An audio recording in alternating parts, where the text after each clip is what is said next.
জি, আমরা টাইপ 5-এর 2 নম্বর অঙ্কটার মধ্যে যাচ্ছি। প্রথমে দেওয়া আছে 2 cos square alpha plus 3 sin alpha equal to 3। তো এই ধরনের অঙ্কের ক্ষেত্রে আগে আমরা দেখবো যে এই অংশটার কোনো সূত্র আছে কিনা। তো এখান থেকে আমরা cos স্কয়ার আলফার পরিবর্তে লিখতে পারি 1 মাইনাস সাইন স্কয়ার আলফা, যেহেতু cos square theta equal to 1 minus sine square theta, এটা আমরা আগে থেকেই জানি। তো বাকি অংশটা লিখলাম যা আছে তা। এবার এই 2 দ্বারা 1-এর গুণ করলে 2 একে 2, আবার 2 দ্বারা সাইন স্কয়ারের গুণ করলে 2 সাইন স্কয়ার আলফা, অর্থাৎ 2 দ্বারা পরপর 2 বার গুণ করা হয়েছে দুইটা সংখ্যাকে। এরপর 3 সাইন আলফা ইকুয়াল টু 3। তো আমরা এই 3-কে এই পাশে নিয়ে আসলে 2 minus 2 sine alpha sine square alpha plus 3 sine alpha minus 3 equal 0। এই 3-কে এই পাশে নিয়ে আসছি, এই বিধা মাইনাস 3 হয়েছে। এবার এই 2 মাইনাস 3 আমরা প্রথমে ঘাত সর্বোচ্চ তাকে রাখতেছি 2 সাইন স্কয়ার আলফা, তারপরে 3 সাইন আলফা। এবার মাইনাস 3 আর এই 2-এ যদি আমরা যোগ বিয়োগ করি তাহলে সেখানে -1 হয়। মাইনাস 3 আর এই 2 প্লাস 2 -1 হয়। তো এখানে মাইনাস যে মাইনাসটা আছে, মাইনাসটাকে আমরা মাইনাস থাকার কারণে পুরোটাকে যদি আমরা -1 দ্বারা গুণ করি তাহলে সেটা 2 সাইন, মাইনাসটা প্লাস হয়ে যায়, প্লাসটা মাইনাস হয়ে যায়। তাহলে এদিকে প্লাস আছে, হবে কি মাইনাস, এদিকে মাইনাস আছে, হবে প্লাস, ইকুয়াল 0। এটা একই কাজ উভয় পক্ষকে -1 দ্বারা গুণ করার ফলে হয়েছে।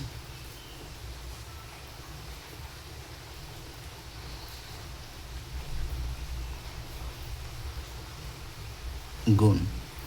এবার আমরা দেখো এদিকে মিডল টার্ম করতে পারি। এদিকে মূলত আছে কত, 2 একে 2, এই 2 এবং 1 গুণ করলে যা তা এদিকে আছে, তো এদিকে 2 আছে। তো আমরা মিডল টার্ম করবো 2 সাইন স্কয়ার আলফা, প্রথমটা শেষেরটা তুলে রাখলাম।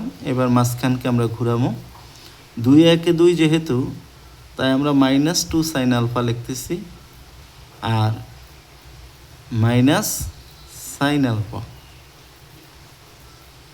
এদিক থেকে আমরা প্রথম দুইটা থেকে যদি আমরা 2 কমন নেই তাহলে sine square 2 sine alpha common নেই, তাহলে 2 সাইন আলফা কমন নিলে এদিকে থাকতেছে সাইন আলফা মাইনাস এদিকে থাকতেছে 1, আর এদিক থেকে -1, যেহেতু কোনোটাই কমন যায় না দুইটা থেকে, তো আমরা 1 কমন নিলাম।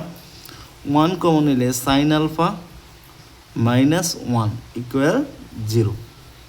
এই দুইটা একরকম, তাই আমরা এই দুইটার পরিবর্তে একটা আর বাকিটা লিখবো 2 সাইন আলফা -1, দুইটা একরকম, ওটা লিখতেছি সাইন আলফা -1 ইকুয়াল 0। তাহলে এবার হয় 2 sine alpha -1 equal 0, sine alpha equal to 1। তো সাইন আলফা সমান 1/2। তো সাইন আলফা সমান আমাদের কি হইতেছে, সাইন কত ডিগ্রির মধ্যে 1/2, সাইন 30 ডিগ্রি 1/2, তাহলে আলফার মান দাঁড়াইতেছে 30 ডিগ্রি। অথবা সাইন আলফা -1 সমান 0, বা সাইন আলফা ইকুয়াল টু 1, বা সাইন আলফা ইকুয়াল টু, শিক্ষার্থীরা মনে দেখতে পাচ্ছ না, এবার একটু দেখো, আবার বলতেছি সাইন আলফা -1 ইকুয়াল 0, এই যে অংশটা লেখা হয়েছে। এবার আমরা লিখলাম সাইন আলফা -1, তারপরে লিখলাম সাইন আলফা -1-এর পরিবর্তে 1 অপর পাশে গেছে, শুধু 1 হয়েছে।